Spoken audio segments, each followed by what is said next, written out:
Alright, what's going on, dudes, and welcome to Minecraft Beta 1.9 Pre-Release 2.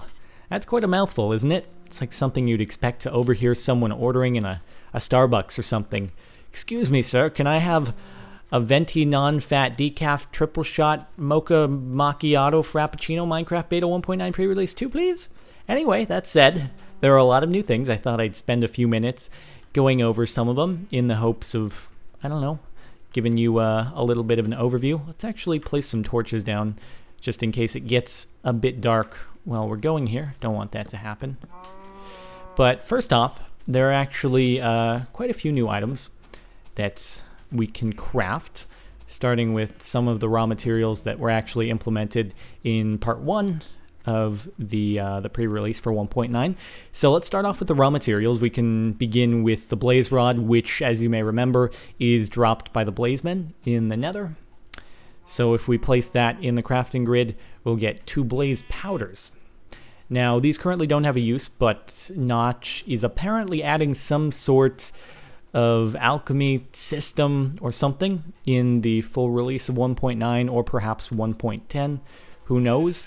So they'll likely come into play there, but then we can add a slime ball to some blaze powder and we get magma cream. Again, doesn't have a use, but once the alchemy stuff comes into play, well, perhaps it will have some nifty little uses for regenerating health or something like that.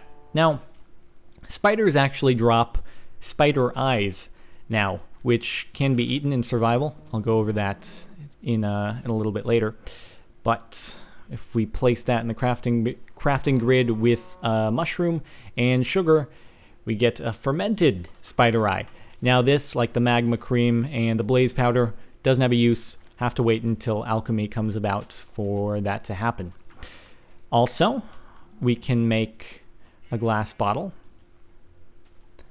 And you'll get 1 bottle per every piece of glass that you put in the crafting grid.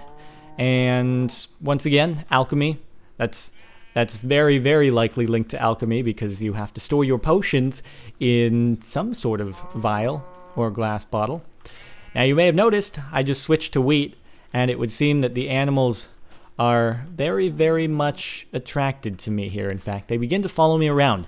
So this is part of animal breeding, actually. Let me go ahead and place some torches about. Once I drop the wheat from my active slot, they will stop following me. But let's go ahead and place torches about so that we can see a bit better here. Unfortunately, Zombies mod is not released for pre-release part 2, at least to my knowledge at this point. So we gotta light up the night ourselves. Now I'll go ahead and take out wheat, and let's go ahead and gather up a following here. Why not? They have to actually be looking at you in order to register that. Oh god. This is going to literally become an orgy. Pardon my language, but I'm just stating it how it is about to become. Okay, we're about to get down to business here. We're about to get down to business. So we can actually go ahead and we can start to feed these guys some wheat, and yes. Those hearts, that means they are going to begin breeding. So I'm just going to do a wheat clicking frenzy here. And they're going to multiply. Not sure if I'm allowed to post this.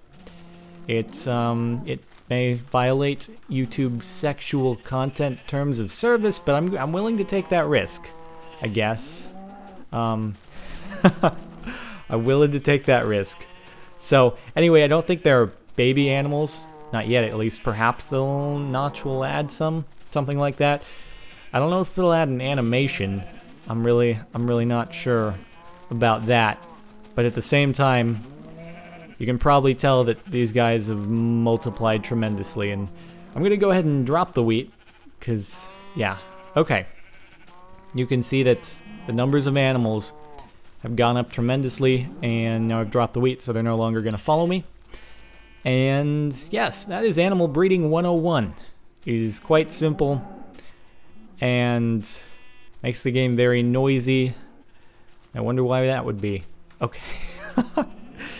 So that's enough fun for that. Yes, okay. A couple more things before we're done here, if you can bear overhearing the farm animals going on in the background. There are some new music discs. I'll actually go into my inventory. There are 9 new music discs. All these in here. Obviously cats and 11, I think. 11 or 13 were already there. But now we've got 9 more. And let's go ahead and pick up a few. We can place them in. No idea if you're going to be able to overhear the music with all the farm animals going about. But yeah, let's place it in the jukebox.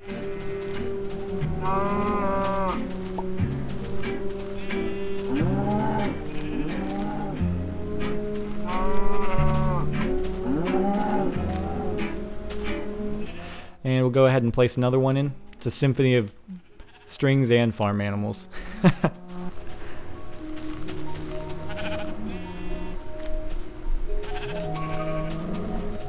This one actually sounds very nice.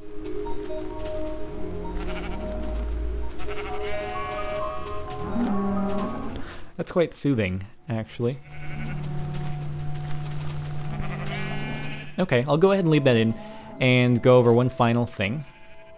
I actually dropped my fences out of my inventory when I needed them. So we'll go over here and hopefully we'll be able to escape the the farm animal frenzy. Yeah. It's a little more peaceful over here. Fair enough. Alright, so what we can do is fences now actually attach to blocks. So you'll notice that the fence is extending into the tree here. Now, there may need to be some sort of filtering system so that fences do not attach to everything, because for instance, say you're, I don't know, growing watermelons with a farm. Well, when you end up growing your watermelon, I saw this in a screenshot on Minecraft Reddit section. Let's go ahead and grab a watermelon if I can find that. There we go. Well, your fences will end up attaching to the watermelon that you just grew, and it looks kind of funky. So, perhaps for crops and stuff, there should be a little filter added in so that the fences do not attach to those. But other than that, I think that's about it for stuff I can demonstrate in creative mode for the beta 1.9 pre-release 2.